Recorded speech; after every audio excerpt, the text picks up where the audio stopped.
Interested in the physiology there. You take us through cortisol, serotonin, dopamine. What are the chemical ingredients of a good story arc? Just exactly that, right? So generally we're going to start off on a high, which is like, hey everyone, Yep.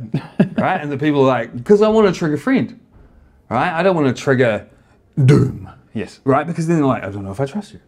And of course, they're going to look for reasons to back that up for the next however long you talk. So I'm going to start on a high, pitch them up high, but then I want to have contrast. And the contrast is drop. And then the contrast is lift, drop, lift. Lilia Taubera.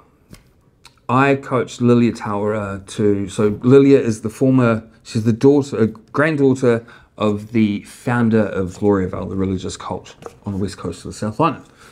I coached Lilia to speak at TEDx for 18 minutes. Now, Lilia was going to share a story out of her book. And I was like, well, that's pointless because we can read it in your book. Let's create a talk that talks about what you couldn't write in your book because it was too hard.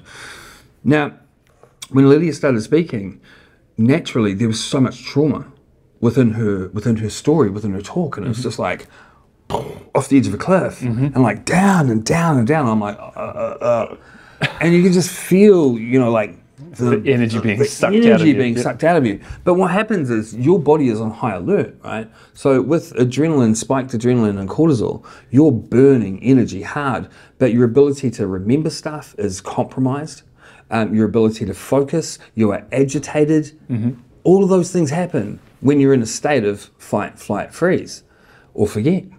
So you're triggering that unconsciously. And this is happening in business meetings. This is all around the world. This is happening. People are doing it, right? Like banging on the table going, I need you to focus. Boom. Straight away, people are like, I can't focus because I'm in fight or flight.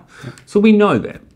So with Lydia, we had to change it to go, we start high.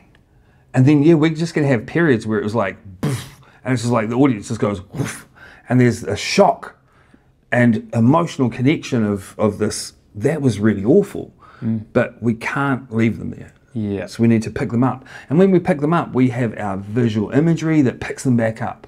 We use all of our tools. Yeah. We use our body, we use our images, our slides. Our slides are not going to have 15 million words on them because we're not going to change people's emotions through that. We're going to change it through a big image of a face smiling, close up. And people's mirror neurons in their brain will see it and go, and their chemicals will start to rebuild and they feel good again. And then we're going to drop them again later on, right? So we're taking them because we've got contrast, contrast, contrast. When we have contrast, we avoid mono emotion, right? Because we don't want to hold people in an emotion too long.